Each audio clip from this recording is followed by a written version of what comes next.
بسم الله الرحمن الرحيم. الحمد لله وحده والصلاة والسلام على من لا نبي بعده. تر ټولو د مخه د افغانستان اسلام پاله ولس ته سلامونه وړاندې کوم. السلام علیکم ورحمة الله وبرکاته. له دې مخکې خپرونه کې مو د استئناف طلبۍ 4 شرطونه بیان کړي وو. په نننۍ خپرونه کې د استئناف طلبۍ 5م شرط بیانیږي. 5م شرط لپاره د استئناف دا دی چې مستأنف او مرافعه طلب شخص به اهل د دعوی او اهل د خصومت وي. بناء د معطوف او لیونی استئناف طلبی او مرافعه طلبی درسته او صحیح نه ده. لکه څرنګه چې د معطوف او لیونی نفس دعوا او اصل دعوا پر یو چا او پر یو شخص باندې درسته نه ده، نو دغه شان یې استئناف طلبی او مرافعه طلبی هم درسته نه ده. لکه څرنګه چې په همدې اړه په کتاب شرح قانون المحاکمات الحقوقیه صفحه 535 کې داسې لیکل شوي: الشرط الثالث ان يكون المستأنف اهلا للخصومة فلا يقبل الاستئناف من القاصر والمعتوه والمجنون لأنهم لا يصلحون للخصومة بداية فلا يصلحون لها استئنافا. شپږم شرط لپاره د استئناف طلبۍ دا دی چې مستأنف او مرافعه طلب شخص به هغه شخص وي چې په خپله دی او یا د وکیل به دعوا په اوله مرحله کې له ابتدایه محکمې څخه شروع کړي وي. نو بناء که په اوله مرحله کې دعوا له ابتدایه محکمې څخه شروع کړي نه وي، نو بیا دی استئناف طلب او مرافعه طلب کېدی نشي. لکه څرنګه چې په همدې اړه په کتاب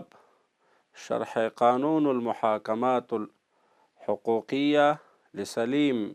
ابن رستم باز اللبنانی صفحه 535 کې داسې لیکل شوي: لا يقبل استئناف الحكم إلا من الذي فصلت دعواه في محكمة البداءة سواء كان قد خاصم بنفسه أو بواسطة وكيل أنفذه عنه. أما من لم يحاكم بداءة فلا يقبل منه الاستئناف. د یادونې وړ ده که چیرې محکوم علیه او هغه څوک چې د محکمې حکم د ده په خلاف صادر شوی وي، پس له صدور د حکم څخه دی وفات شي، نو د ده له وفات کېدو پس د ده وارثانو ته حق د استئناف طلبۍ شته دی. هغوی کولی شي چې استئناف طلب او مرافعه طلب شي. وعلى هذا القياس که محکوم علیه او هغه څوک چې د اولې محکمې حکم د دوی په خلاف صادر شوی وي، نو که هغه یو شرکت وي، نو مدیر د شرکت کولی شي چې استئناف طلب شي. البته د شرکت له نورو اعضاو څخه به موافقه او امضا اخلي. او همدغه شان که محکوم علیه او هغه څوک چې د اولې محکمې حکم د دوی په خلاف صادر شوی وي، که هغه یو دولتي اداره وي، نو د هغه دولتي ادارې مشر مامور استناف طلب او مرافعه طلب کیدی شي. د مثال په طور که په دولتي اداره کې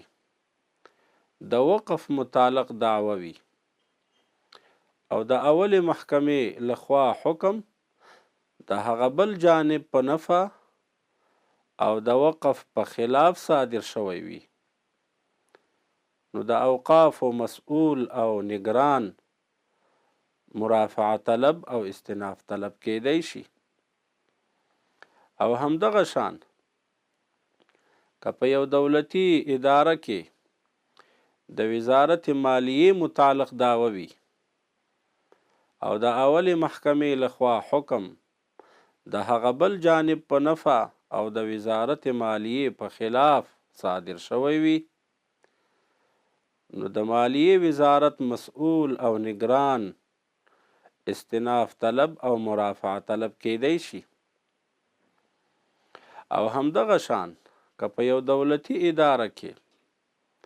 د لښکر او د فوز متعلق دعوه وي او د اولې محکمې لخوا حکم د هغه بل جانب په نفع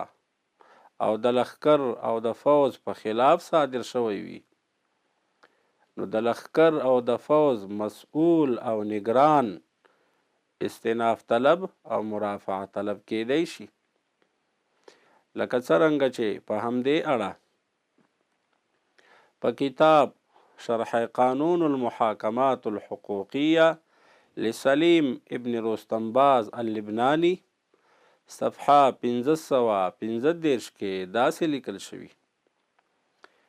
اذا توفي المحكوم عليه بعد صدور الحكم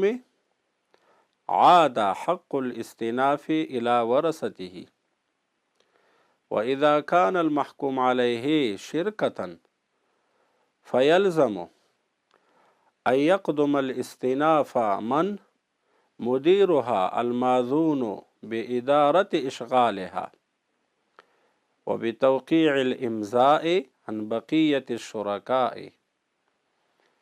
وإن حكم على إحدى دوائر الدولة فحق الاستئناف لمامور تلك الدائرة الأكبر كناظر الأوقاف في دعوى الوقف وناظر المالية في دعوى المالية وناظر الحرب في الدعوى المتعلقة بالأمور الجندية. اوم شرط لپاره د استئناف طلبی دا دی چې دعوه د استئناف پر هغه شخص باندې کیږي چې هغه شخص د ابتدایه محکمې له حکم څخه فایده اخیستی وي او په ابتدایه محکمه کې په دعوه کې د استئناف طلب شخص خصم پاتې شوی وي، او که همدغه شان شخص نه وي، نو بیا د مدعی دعوه د استئناف پر ده باندې قابل قبول نه ده. د مثال په طور که یو داین او قرض ورکوونکی د خپل دین او قرض د امتیاز دعوه وکړي او ووایي چې زما دین او قرضه پر متوفا شخص باندې تر نورو جلا او جدا ده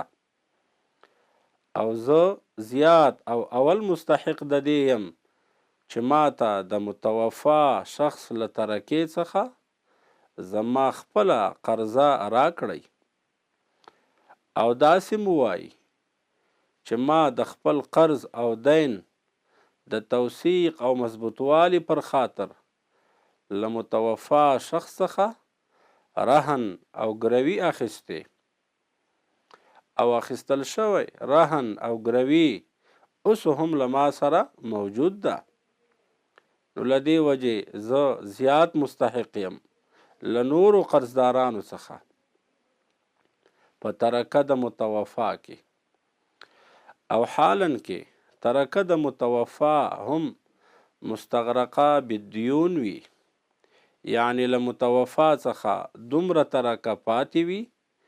چې د قرضدارانو له قرضې ادا کولو نه پس د متوفا وارثانو ته څه نه پاتې کیږي چې د میراث په طور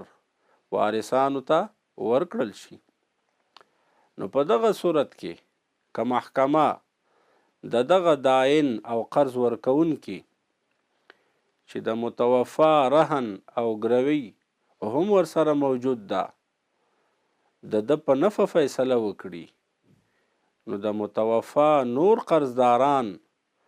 پر وارثانو د متوفا استناف طلب کېدی نشي، ځکه چې وارثانو ته د محکمې له حکم څخه څه فایده نه ده رسېدلې او نه ورته په میراث کې څه پاتې کیږي. البته که نور قرضداران د متوفا استناف طلبه کیږي نو پر هغه داین او قرض ورکوونکي دې استناف طلبه شي چې د محکمې له حکم څخه فایده ورته رسېدلې ده او د محکمې له حکم څخه یې فایده اخیستې، ځکه چې قانون دا دی چې دعوه د استناف پر هغه شخص باندې کیږي چې هغه شخص د محکمې له حکم څخه فایده اخیستې وي، لکه څرنګه چې په همدې اړه په کتاب شرح قانون المحاکمات الحقوقیه لسلیم ابن رستنباز اللبنانی صفحه 1536 کې داسې لیکل شوي: على من يستأنف الحكم والضابط في ذلك أن الحكم يستأنف على من يستفيد منه وكان خصما في المحاكمة البدائية، أما الذي لا يستفيد من الحكم ولم يكن خصما في هذه المحاكمة فلا يجوز أن يستأنف عليه الحكم. لاستناف طلبی څخه فایده د یادونې وړ ده که محکوم علیه او هغه کسان چې محکمې د دوی پر خلاف او د دوی پر ضرر فیصله کړې وي، که هغوی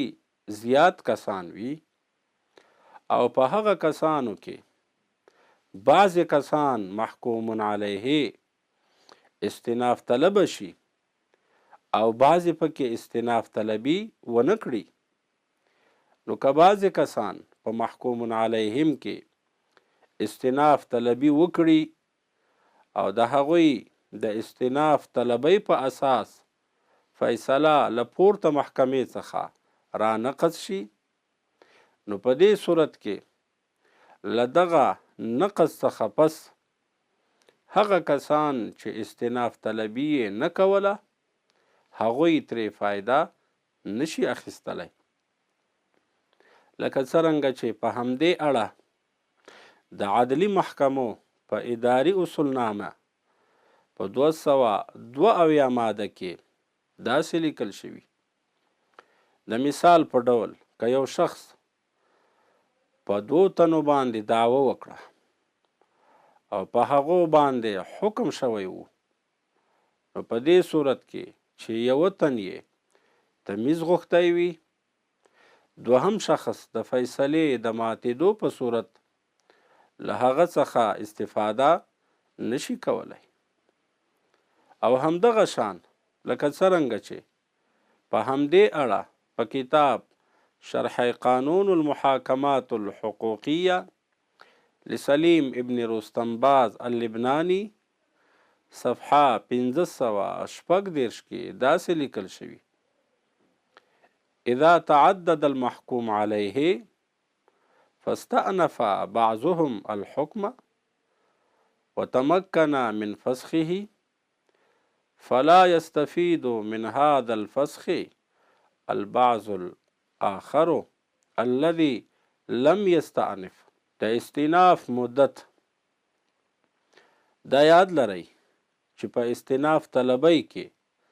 غرض هغه د ابتدایه محکمې د حکم حفاظت کول دي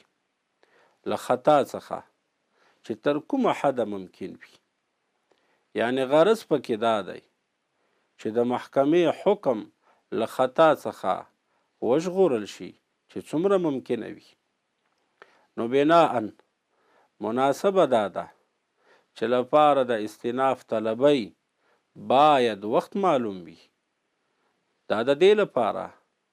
چې د خلکو وختونه او حقونه ضایع نشي او مصالح یې مختل نشي. لکه څرنګه چې په همدې اړه په کتاب شرح قانون المحاکمات الحقوقیه لسلیم ابن رستنباز اللبناني صفحه 1530 کې داسې لیکل شوي: لما كان غرض القانون أن يصون الحكم من الخطأ بقدر الإمكان أجاز للمحكوم عليه أن يستأنف دعواه إلى محكمة أعلى، ولكن ليس من العدل والصواب أن يترك حق الاستئناف للمحكوم عليه إلى ما شاء الله، لأن بذلك تختل مصالح العباد، فجعل القانون للاستئناف مهلة محدودة. فعلا د استئناف طلبۍ مدت د یادونې وړ ده چې فعلا د اسلامي امارت په محاکمو کې د استئناف طلبۍ موده 2 میاشتې ده. یعنی د ابتدایه محکمې د حکم له ابلاغ کولو څخه پس محکوم علیه او متضرر جانب کولی شي چې په 2 میاشتو کې دننه استئناف طلب شي او مرافعه طلب شي، او که تر 2 میاشتو پس محکوم علیه او متضرر جانب استئناف طلب شو نو بیا یې استئناف طلبي درسته نه ده. لکه څرنګه چې په همدې اړه د اسلامي امارت د محاکمو د لایحې په 79 ماده کې داسې لیکل شوي: د ملکي او نظامي مرافعه محکمو د مرافعه طلبۍ موده د ابتدایه محکمې د فیصلې د ابلاغ له نیټې څخه تر 2 میاشتو پورې وخت دی. او همدغه شان په کتاب شرح قانون المحاکمات الحقوقیه لسلیم ابن رستنباز اللبناني صفحه 1530 کې داسې لیکل شوي: وتبتدئ مدة الاستئناف سواء كان الحكم وجاهيا أو غيابيا من تاريخ تبليغ الإعلام إلى المستأنف بالذات أو إلى من قام مقامه. البته دا خبره یاد ساتئ چې د ابتدایه محکمې د حکم د ابلاغ کولو ورځ او مرافعه محکمې ته د استئناف طلبۍ او مرافعه طلبۍ د عریضې او استدعا د وړاندې کولو ورځ دغه دواړه ورځې په هغه 2 میاشتو د مرافعه طلبۍ او استئناف طلبۍ کې داخلي نه دي، بلکې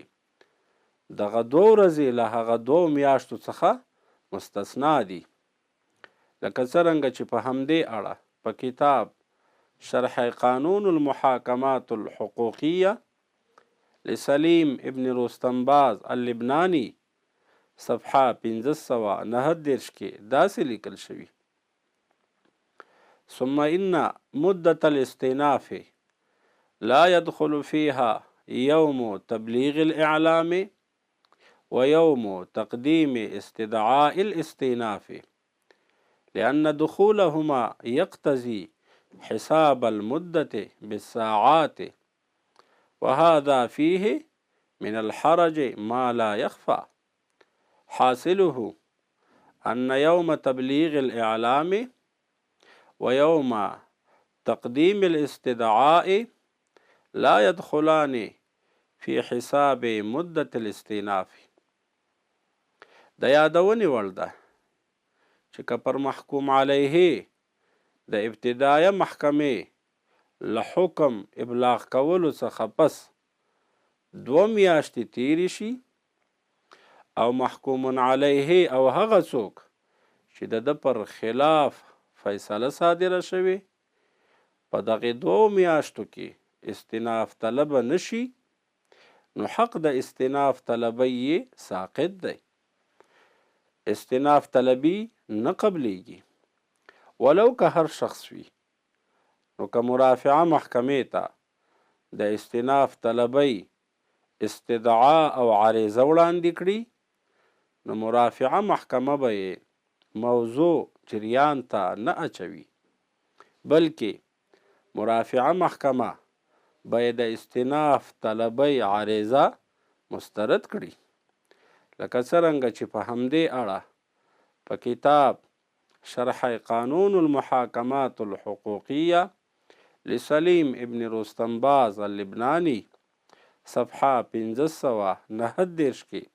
داسې لیکل شوي: اذا انقضت مدة الاستئناف سقط حق الاستئناف ايا كان المحكوم عليه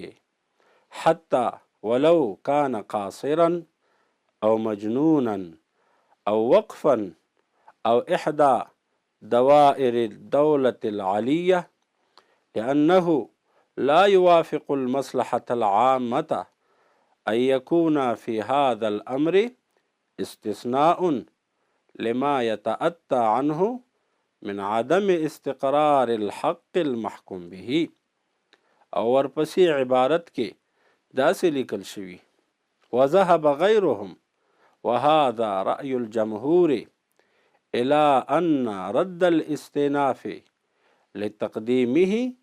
بعد مضي المدة القانونية لا يتوقف على طلب الخصم